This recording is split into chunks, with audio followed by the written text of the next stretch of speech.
Good morning and welcome to your daily Farm and Home Show, brought to you by the University of Kentucky Cooperative Extension Service. And now, here's your host. Good morning and welcome to your Farm and Home Show. My name is Joanna Coles, and this week, Julie Brown. Good morning, Good Julie. morning. She's the Warren County Extension Agent for 4-H and Youth Development, and she's been joining me this week, and today we're going to talk a little bit about farm safety.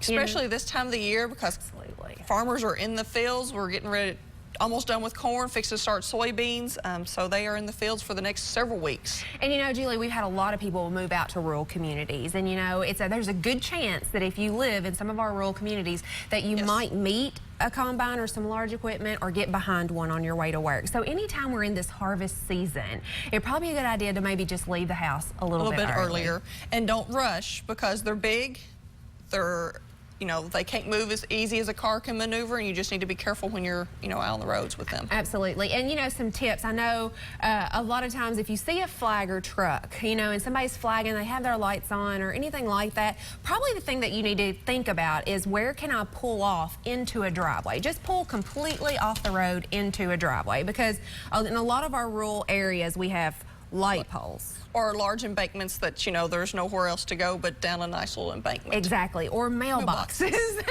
And so we have all these different obstacles, and people say, well, I don't understand what you're talking about when you say pull off, but pull off into a driveway would be the best thing. Just go ahead and completely get off the road, because if we know that we're going to meet something, usually if you have a flagger, they're saying some really large pieces of equipment are coming, and there might not be enough room for you on the road. And a flagger normally has a flag, they have their lights flashing, they probably have a light on top of their truck, those types of things. So that's what a flagger would look like if you've never seen one before. And that's just, they're supposed to be ahead of that. Large equipment is required by law to be there so that they, nobody gets injured. Absolutely. And so the scenario is a car will be coming down the road, okay, and then we meet this combine, and we have all these things, or any other piece of large equipment, we have all these things limited. So we can pull off the road right here just a little bit, but we're still, this combine because if he goes this way, he's going to take out people's mailboxes or trees or those types of things. Right, and so that's why we say the best thing to do is just go ahead and pull into a driveway and kind of get off the road. Now,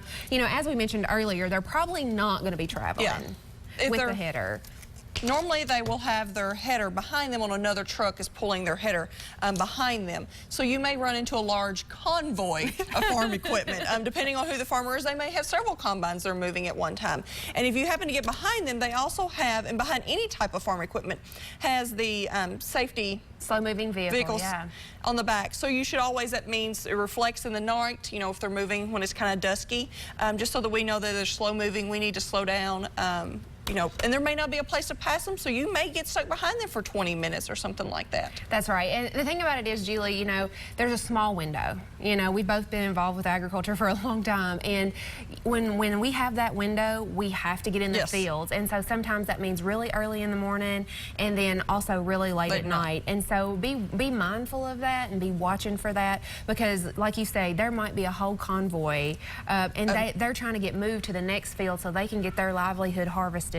And you think that they're the ones that feed us. I mean, farmers are the ones that feed us as Americans, and so we've got to let them do their job just as we've got to do our job. So, just leave a few minutes early in the mornings. If you're taking your kids to school, be aware, of those types of things, and don't, because you may not be able to pass them for several miles, depending on, the roads you're on and those types of things. So just be cautious and safe when you're around those types of vehicles. Yeah, because if it's dry outside, and, last week we had some rain that kind of slowed everybody down a little bit, but when there's sunshine and decent weather, they're going to be out. That's right. And so if it's raining, don't worry, you can leave a little bit later, because they're usually not going to be out. But this time of year, probably until through November. Yeah. And so just keep mindful and make sure that you stay safe. And like I say, some of these back roads, they don't even have lines. No, I mean, the road I live on, there is no line. So, and there's also deep ditches on both sides. So you have to have, there'll be that flagger out so that to get off, to know that machinery is coming through,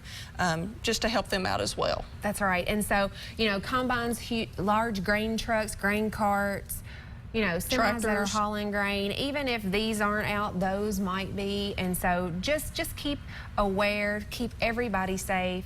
And certainly, like you said, Julie, those farmers feed us, and every one farmer feeds 155 people. And so we appreciate the things that they do. All right, so thanks for the information, Julie, and sharing this little demonstration with us today. If you have any questions about farm safety or the harvest season, you can make sure to contact any extension office, and we'd be happy to help you with any of the questions that you might have. We appreciate you watching the Farm and Home Show today, and we hope you have a great day. If you have questions about today's topics, please call the Warren County Extension Office at the number on your screen. Thanks for watching and have a great day.